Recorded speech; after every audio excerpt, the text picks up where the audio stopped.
அஸ்ஸலாமுஅலைக்கும். Hi everyone, it's me Sajun. Welcome back to my channel. உங்களில் எத்தனை பேர் இந்த வகையான காளானை சமைச்சு சாப்பிட்ருக்கீங்க? இது காளான்னு தெரியும், ஆனால் மோஸ்ட்லி எல்லாரும் சாப்பிடக்கூடிய அந்த காளான், அந்த உருண்டையாக பட்டன் காளான்னு சொல்லக்கூடிய அந்த காளான் தான் மோஸ்ட்லி எல்லாம் சமைச்சு சாப்பிட்ருப்போம்.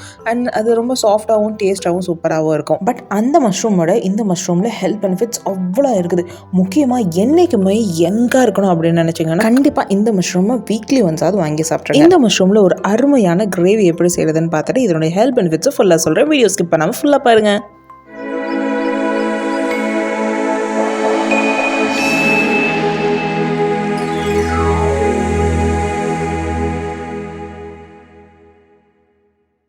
சிப்பி காளான். இந்த மஷ்ரூம் எல்லா கடைகள்லையும் கிடைக்கும். இது க்ளீன் பண்ணுறது ரொம்பவே ஈஸி தான். அந்த மஷ்ரூமை விட இதை க்ளீன் பண்ணுறது, அதாவது அந்த பட்டன் காளானை விட இதை க்ளீன் பண்ணுறது ரொம்பவே சிம்பிள். இதை நான் க்ளீன் பண்ணவே கிடையாது. பாருங்கள் எவ்வளோ பளிச்சுன்னு இருக்குது அப்படின்னு. இதை ஜஸ்ட் ஒரு வாஷ் மட்டும் பண்ணால் போதும். ஏதாவது லைட்டாக டஸ்ட்டு மண் ஏதாவது இருந்து அப்படின்னா ஸோ லைட்டாக வந்து வாஷ் மட்டும் பண்ணிக்கிங்க, அவ்வளோதான். இது ரொம்ப பளிச்சுன்னு ரொம்ப ரொம்ப க்ளீனாக இருக்கக்கூடியது. இது கொஞ்சம் வேகறதுக்கு டைம் ஆகும்.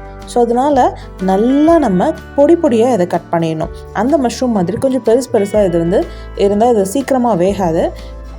முழுசாக இதை வந்து போடக்கூடாது, ஓகேவா? ஸோ இது மாதிரி நல்லா குட்டி குட்டியாக கட் பண்ணி நான் எடுத்துக்கிறேன். இப்போது நல்லா கொதிக்கிற தண்ணியில் ஒரு பிஞ்ச் மஞ்சள் தூள் சேர்த்துட்டு இது கொஞ்ச நேரம் இந்த மஷ்ரூம் எல்லாம் அதில் உள்ளே போட்டுட்டு கொஞ்ச நேரம் வச்சிடலாம். இந்த எல்லா மஷ்ரூமும் நல்லா அதில் ஷோக் ஆகிற அளவுக்கு தண்ணி நிறையா ஊற்றிக்கிங்க. உப்பு போட தேவையில்லை, மஞ்சத்தூள் மட்டும் போட்டுட்டு இதில் ஏதாவது கொஞ்சம் கிருமி ஏதோ இருந்துச்சுன்னா இதில் வந்து க்ளீன் பண்ணிடும். ஸோ அதுக்காக தான் போட்டுட்டு கொஞ்சம் நேரம் ஒரு 5 to 10 minutes நம்ம இதில் வச்சிடலாம். இதிலே வெந்துருமா அப்படின்லாம் அது கண்டிப்பாக வேகாது. இந்த மஷ்ரூம் வேகிறதுக்கு ரொம்ப டைம் ஆகும். அதுக்குள்ளே இதுக்கான மசாலா ரெடி பண்ணிக்கலாம். இப்போது ஒரு மிக்ஸி ஜாரில் 3 to 4 பெரிய வெங்காயத்தை இந்த மாதிரி ரஃப்பாக கட் பண்ணி எடுத்துருக்கிறேன். இது அரைக்க தான் போகிறோம், அதுக்காக கொஞ்சம் பெருசாக தான் நான் கட் பண்ணி எடுத்துருக்கிறேன். இதில் 1/4 டீஸ்பூன் சோம்பு சேர்த்துக்கிறேன். சோம்பு சேர்த்து மட்டும் நல்லா ஃப்ளேவர் சூப்பராக இருக்கும். ஒரு 3 to 4-5 அளவுக்கு முந்திரி, கசகசா ஒரு 1/4 டீஸ்பூன் சேர்த்துக்கிறேன். சேர்த்துட்டு இந்த மாதிரி நல்லா பேஸ்ட்டாக அரைச்சி எடுத்துக்கலாம். இது ஒரு பக்கம் இருக்கிறோம். இப்போது குக்கரில் தான் இது செய்யணும். நார்மலாக நம்ம கடாயில் வச்சு செஞ்சால் சீக்கிரம் வேகாது. 2 to 3 டேபிள் ஸ்பூன் ஆயில் ஊற்றிட்டு 2 பட்டை 2 ஏலக்காய் கிராம்பு ஆட் பண்ணிக்கலாம். ஆட் பண்ணி நல்லா வெடிச்சு வரட்டும். இப்போ இதில் நல்லா பெரிய வெங்காயம் நல்லா நீளமாக ஸ்லைஸ் பண்ணி எடுத்துருக்கிறேன். இதை நல்லா இதில் வதக்கிக்கலாம். வெங்காயம் அரைச்சி வச்சுருக்கிறது தனியாக, பட் இதில் இந்த மாதிரி ஸ்லைஸ் பண்ணி வச்சுருக்கிற ஆனியன் சேர்த்தும் பொழுது டேஸ்ட் ரொம்பவே சூப்பராக இருக்கும். நல்லா இது வதங்கட்டும். நோய் எதிர்ப்பு சக்தி குறைவாக உள்ளவங்க இந்த காளானை கண்டினியூஸாக சாப்பிட்டு வந்தோன்னா நல்ல டிஃப்ரென்ஸ் தெரியும்னு டாக்டர் சொல்கிறாங்க. அண்ட் லேடிஸ்க்கு இருக்கக்கூடிய யூட்ரஸ் அண்ட் பிரெஸ்ட் ரிலேட்டடான ப்ராப்ளம்ஸ் எல்லாம் இது சாப்பிடும் போது கொஞ்சம் கொஞ்சமாக சரியாயிரும் அப்படின்னு ரிசர்ச்சில் சொல்லுதுங்க. நரம்பு தளர்ச்சி, ஸ்ட்ரோக் ப்ராப்ளம் இருக்கவங்கெல்லாம் இதை கண்டினியூவாக சாப்பிட்டா அவ்வளோ நல்லதாக அவங்களுக்கு. இப்போது இது நல்லா வதங்கிடுச்சு வெங்காயம். இப்போ அரைச்சி வச்சுருக்க அந்த வெங்காய பேஸ்ட்டை இது கூட ஆட் பண்ணிக்கலாம். ஆட் பண்ணிவிட்டு இதை நல்லா வதக்கி விடலாம். இது ஏன் அந்த கட் பண்ணாமல் இதிலே போடலாம் அப்படின்னு நினைப்பீங்க அரைக்கலான்னு. பட் கட் பண்ணி கொஞ்சம் போட்டுட்டு வதக்கிட்டு அதுக்கப்புறம் இப்படி செஞ்சு பாருங்கள். இந்த கிரேவி ரொம்பவே டிஃப்ரெண்ட்டாகவும் அண்ட் சூப்பராகவும் இருக்கும். இந்த கிரேவி எந்த வெரைட்டி ரைஸ் கூடயும் ரொம்பவே ஆப்டாக சூப்பராக இருக்கும். எஸ்பெஷலி சப்பாத்தி, நம்ம பிரேக்ஃபாஸ்ட் ஐட்டம், இட்லி, தோசை எல்லாத்து கூடயும் சூப்பராக இருக்கும். முக்கியமாக அக்கி ரொட்டி அப்படிங்கிற அந்த தோல் ரொட்டின்னு சொல்லுவோம் இல்லையா, அரிசி ரொட்டி, எங்கள் ஊரில் தோல் ரொட்டின்னு சொல்லுவோம். ஸோ அந்த அரிசி ரொட்டி கூட இது ரொம்ப ரொம்ப ரொம்ப சூப்பராக இருக்கும். அது பாட்டுக்கு சாப்பிட போய்கிட்டே இருக்கும். ரொட்டியும் உள்ளே போயிட்டே இருக்கும், இந்த கிரேவியும் உள்ளே போயிட்டே இருக்கும். அவ்வளோ சூப்பராக இருக்கும். நல்லா விசில் விட்டுறணும். இது வந்து நல்லா சாஃப்டாக வேகணும்னா நல்லா அதிகமாக விசில் விட்டுட்டா நல்லா சாஃப்டாக வந்துடும். 1-2 விசில் விட்டோம் அப்படின்னா வந்து அது சாப்பிடும் பொழுது அந்த காளான் கொஞ்சம் நறுக்குன்னு கொஞ்சம் அந்த க்ரன்ச்சியாக இருக்கும். இந்த காளானுக்கு அப்படி இருந்து நார் மாதிரி நல்லா இல்லாத மாதிரி இருக்கும். இது நல்லா சாஃப்டாக வேகிற அளவுக்கு விட்டுருங்க. இப்போ பார்த்தீங்கன்னா ஓரளவுக்கு நல்லா இது வதங்கிடுச்சு. இப்போது இஞ்சி பூண்டு பேஸ்ட் ஆட் பண்ணிக்கிறேன். நீங்கள் இது லைட்டாக தட்டி கூட போடலாம். இஞ்சி பூண்டை நான் வந்து பேஸ்ட்டாக ஆட் பண்ணிக்கிறேன்.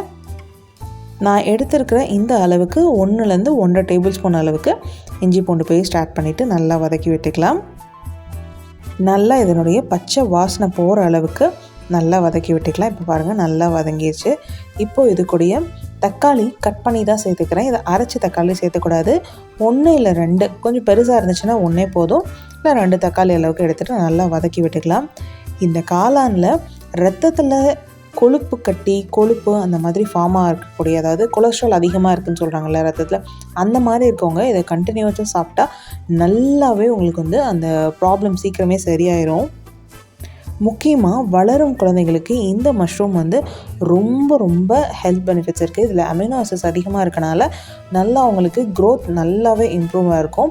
ரொம்ப இந்த வயசுக்கேற்ற வளர்ச்சி இல்லை அப்படின்னு சொல்கிறவங்களுக்கு இந்த மஷ்ரூம் அதிகமாக செஞ்சு கொடுத்தீங்கன்னா நல்ல க்ரோத் இருக்கும். ஸோ இப்போ வந்து இதுக்கு தேவையான அளவுக்கு உப்பு, காரத்துக்கு மிளகாய்த்தூள் சேர்த்துக்கிறேன். தனி மிளகாய்த்தூள், வர மிளகாய்த்தூள் தான் சேர்த்துக்கலாம். இப்போ இதுக்கு தேவையான மசாலா, பெப்பர் 1/2 டீஸ்பூன், ஜீரகம் 1/2 டீஸ்பூன், மல்லித்தூள் 1/2 டீஸ்பூன், கொஞ்சமாக கரம் மசாலா லைட்டாக ஒரு 1/4 டீஸ்பூன் அளவுக்கு, மஞ்சள் தூள் ஒரு 1/4 டீஸ்பூன், எல்லாத்தையும் சேர்த்துட்டு இப்போ நல்லா வதக்கி விடலாம். நல்லா இந்த மசாலாவும் இந்த கிரேவியில் நல்லா இறங்கி இருக்கணும். கொஞ்சம் நேரம் மீடியமில் வச்சு நல்லா வதக்கி விட்டுக்கலாம்.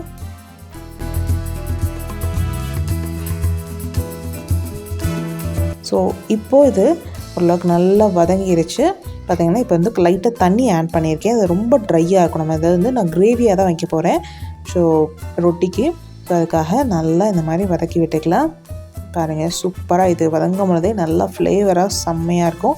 இப்போ நம்ம நல்லா க்ளீன் பண்ணி வாஷ் பண்ணி மஞ்சள் தண்ணியில், சுடு தண்ணியில் போட்டு வச்சுருந்தோம் இல்லையா, ஸோ அதை நல்லா ஒரு தடவை வாஷ் பண்ணிவிட்டு இதில் அப்படியே ஆட் பண்ணிவிட்டு நல்லா ஒரு மிக்ஸ் பண்ணிக்கிங்க. கொஞ்சம் ரொம்ப ட்ரையாக இருக்கக்கூடாது, ஏன்னா இதில் நிறையா விசில் ஊற போடும். ஒரு 7 to 8 விசில் அளவுக்கு விட்டுக்கலாம். ஸோ நான் வந்து ஒரு 8 விசில் விட்டேன். ஸோ உங்களுக்கு உங்களுடைய அடுப்புக்கு டிஃபர் ஆகும் இல்லையா ஒவ்வொருத்தவங்களுக்கும்.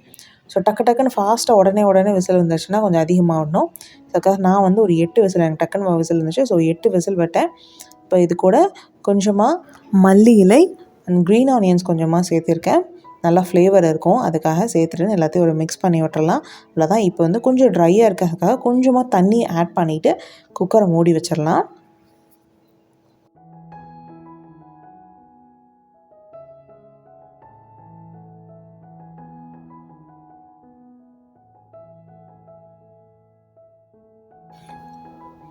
கொஞ்சம் மீடியம்லேயே வச்சுக்கிங்க, ஹை ஃப்ளேமில் வைக்க வேணாம். குக்கர் விசில் வரட்டும் நல்லா.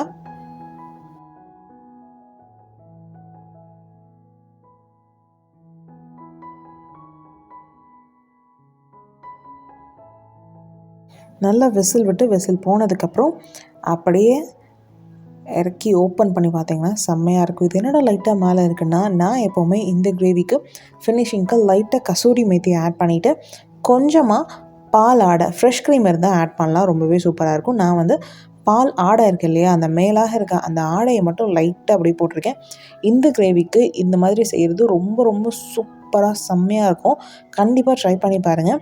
ஃப்ரெஷ் க்ரீம் என்னென்னா ப்ராப்ளமே இல்லை. இந்த பால் ஆடை மட்டும் ஒரு 2 டேபிள் ஸ்பூன் எடுத்து அப்படியே மேலே ஃபுல்லாக ஊற்றி விட்டுட்டு அப்படியே எடுத்து சர்வ் பண்ணுங்கள். சுட சுட அவ்வளோ சூப்பராக இருக்கும்.